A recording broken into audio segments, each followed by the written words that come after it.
Всем привет, Ellen here. How's everyone doing? So glad to see all of you. Welcome to the second part of our shot list series. Today we're going to be looking at camera angles and the focus shots. Now, if you didn't see my previous video, do check it out. I'll put it like over here or in the description below. There we looked at shot sizes and framing.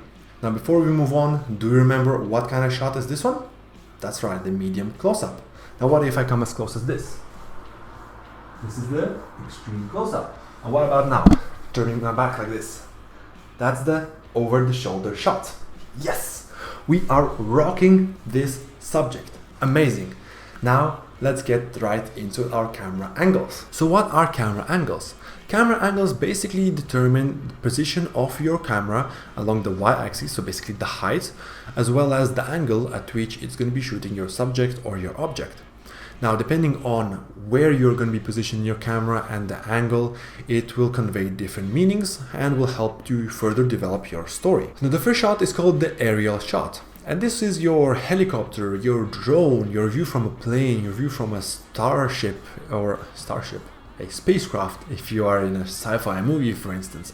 Basically, these are shots that show the scenery. And usually this is shot as an extreme wide shot or a wide shot and frequently used as an establishing shot to introduce your next scene or transition from one to another. You saw what I did there?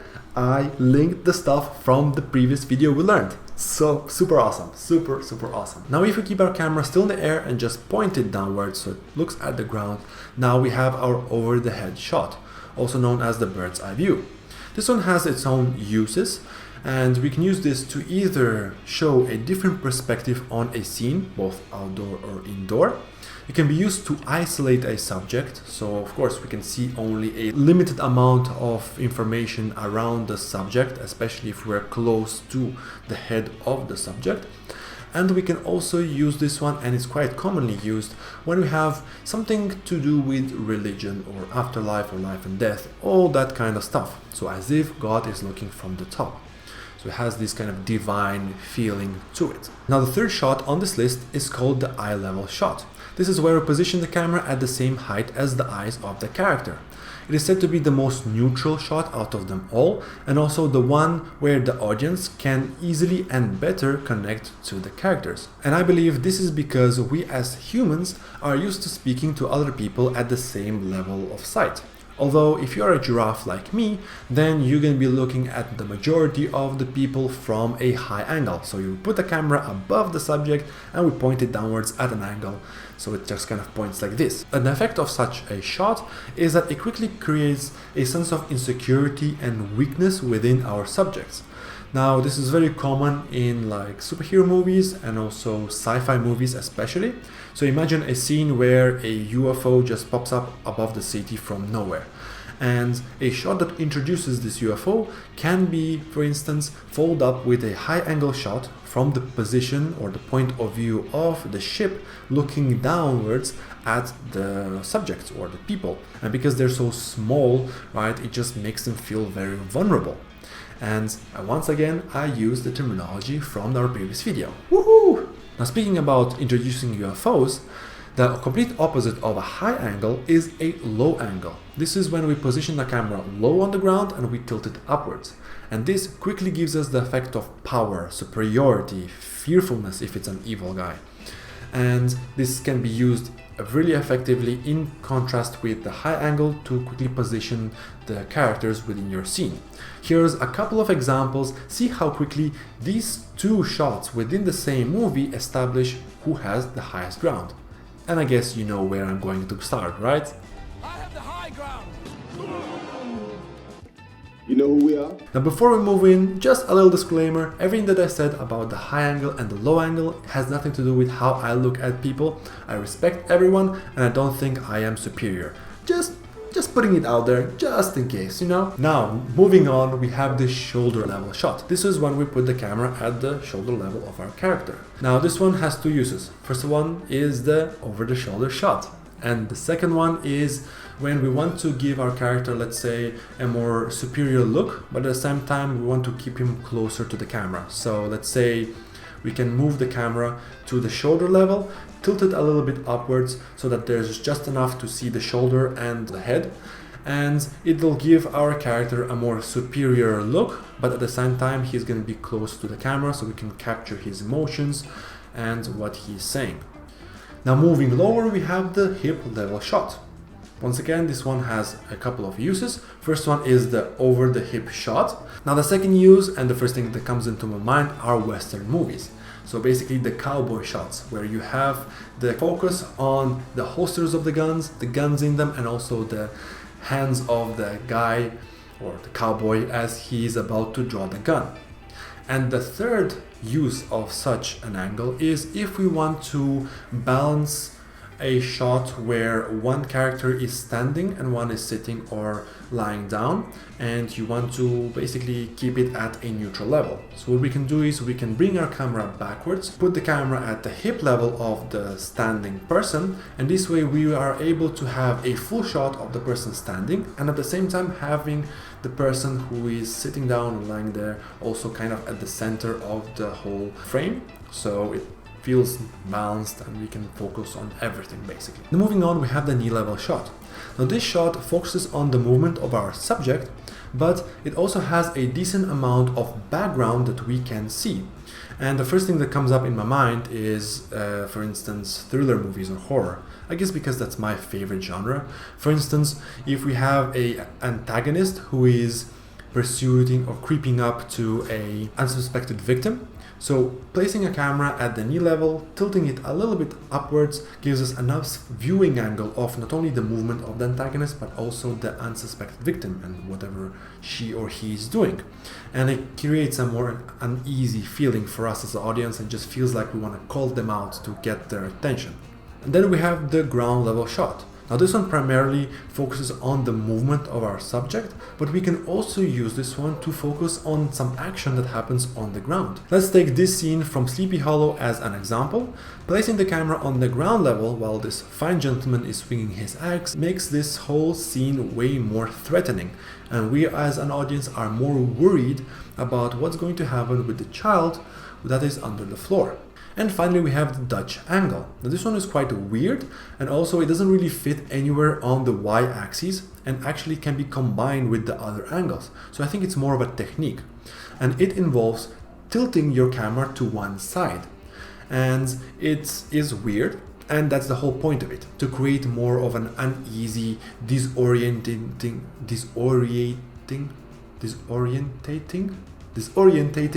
feeling within your shot. A good example of this one is this scene right here, where you not only have this Dutch angle, but actually the angle itself is changing the more hectic the whole scene becomes, which complements to the whole chaotic atmosphere that is happening within that shot. And there you go, 10 different camera angles. Now let's look at the different types of focus related shots. As you know, focus is basically any part of your image or your video that is clear and detailed. And what we're going to be doing here essentially is basically deciding what we're going to be showing to our audience and what we'll be leaving out. And this is a decision that will be based on the story, your creativity, something that is of importance within your scene or your shot, and of course the emotions that you may want to also express through your choice of the focus. There are 6 in total, so let's start with the first one, which is deep focus. Deep focus is when we have 100% of all our shot completely clear and detailed, so we can see everything that is going on in the foreground and in the background. And this is very beneficial if you want to add a lot of information within one shot. And this is something very common, let's say, in war movies. For instance, our camera might be tracking our main protagonist who is making his way through the trenches or the battlefield. And while we're moving the camera following him, in the background we might have a lot of people running, shouting, falling. We might have tanks passing by, maybe planes are flying by, explosions everywhere, crying, and all this information and the speed at which we as audience receive it, at the same time, it just augments the whole chaotic atmosphere that is on a battlefield. So it helps to tell the story much better, rather than if we would have everything blurred out and maybe some bokeh created by the shots and the explosions. It wouldn't be the same thing completely. Now the second type of shot, which also falls in the category of deep focus, is a split diopter. It's quite a strange type of effect because it looks like this. Basically, you have something that is very close and in focus, and then you have something very far and also in focus. And it is quite strange for us because we as humans are not able to focus on two different planes at the same time. We can only see something close or something very far. So this is why this effect looks a bit strange and can give a little bit of an uneasy feeling, and that's why it became popular in old horror and thriller movies. Though nowadays it's not used so much, but you can still find it, especially in like Tarantino movies, for instance. Now, interestingly enough, even though this is quite a weird effect, it actually has quite interesting ways of application. For instance, this can be used to better show the relationship between two people. For instance, this shot right here from Carrie, we can see the more extroverted and outgoing personality of the boy, and then the very closed introverted personality of the main protagonist, Carrie. Now, also, it can be used to create mystery or an easy feeling within your movie, especially if you're going to be combining it also with like dark and moody tones. For instance, this scene right here from the same movie, Carrie, you have the mother visible in the foreground, and then you have Carrie in the background coming out of the closet.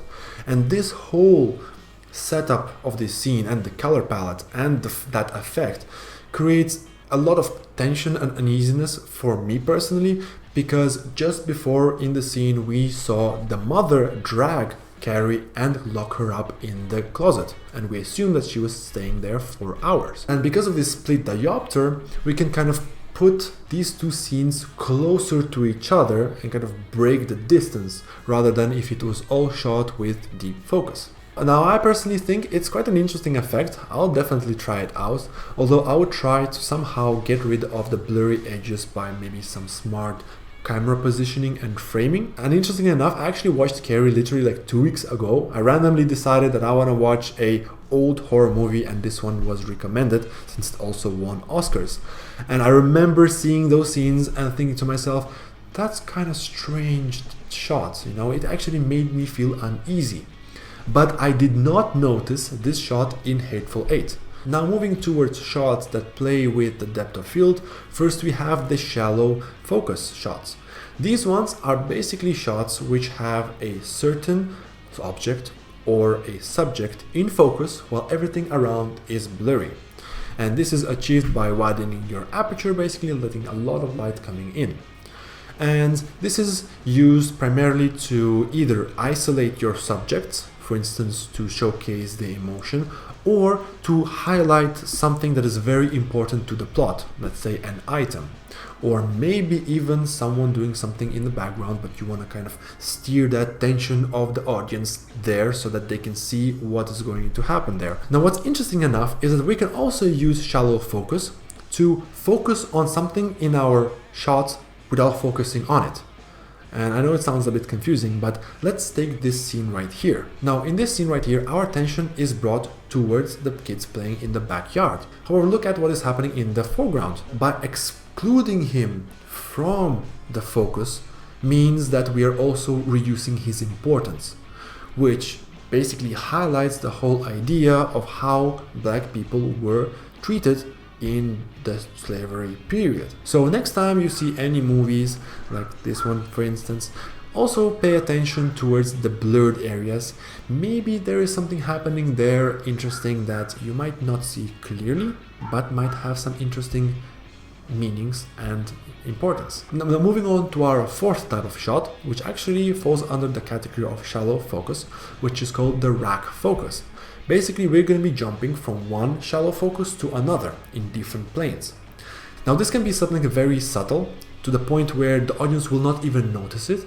For instance, when you have a subject or subjects moving within your shot, especially if they're moving towards the camera, you can slowly adjust your focus to make sure that your subject is always in focus. And even though it's not really noticeable, you can see in the background that it becomes blurrier and blurrier. Now on the other side of the spectrum, we have the more obvious change in the focus.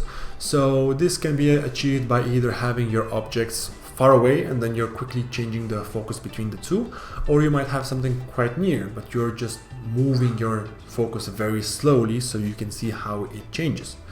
Now the main reason why you're going to be using this is, like with the shallow focus shot, is basically to steer the attention of your audience from one place to another that is important for your story. So for instance, this shot right here with James Bond, you have a shot of him, changes to the shot of this broken glass, which tells us without any words that there has been some kind of brawl or some kind of situation happening within that room. And also we can use this one to create mystery. So like this shot right here, we have a silhouette as a person, it's blurred out, we don't know who it is until the very end when we just see the eyes. Even if we have it well lit, we will still have a person out of focus. So we will not be able to really tell who is walking until the final end and it kind of reveals itself. So there's quite a lot of reasons, but the main reason here of course is to steer the audience's attention. Now moving on to our next focus, which is also part of the shallow focus, which is called the tilt focus. Also a very weird effect. I've personally never seen this one used in any of the movies I watched, at least I don't remember. And well, it's basically achieved by having a specific camera lens which bends light in a way that you have only one strip on your screen in focus and the rest is not out of focus. Honestly, I don't really understand the use of it. Perhaps just to create some kind of creepy effect, perhaps, or maybe something uncomfortable as well. I'm not really sure. Do let me know in the comments below if you can explain me in a better way. But definitely something that I don't personally like and I doubt I will ever use. And finally we reach our last type of shot, which is called the soft focus. This one goes against everything that we have been speaking about until now, and in this shot nothing is 100% in focus. This one is used to create a more dreamy-like effect, especially useful to separate your footage that is actual footage and something that is a dream or a reflection, maybe a thought, so a fantasy maybe. And this effect can be achieved by either having a lens that has this imperfection built in, you can buy a diffuser that can be screwed into your lens, or you could simply just smudge your camera lens using your fingerprints, just make a little bit of fingerprints everywhere, or you can either use like Vaseline or maybe, I don't know, something greasy like a lip balm, just put it on top and you'll see that your image will become less focused, less of kind of the quality will deteriorate, and at the same time the light will be just blown out, and that kind of gives this dreamy effect. And that basically sums up this video. I hope you found this information useful. I definitely had some fun researching and learning about this, especially I had a lot of aha moments with the movie like Carrie and The Hateful Eight. Absolutely love those movies. Do drop a like, consider subscribing, drop a comment, and I see you in part 3. Пока!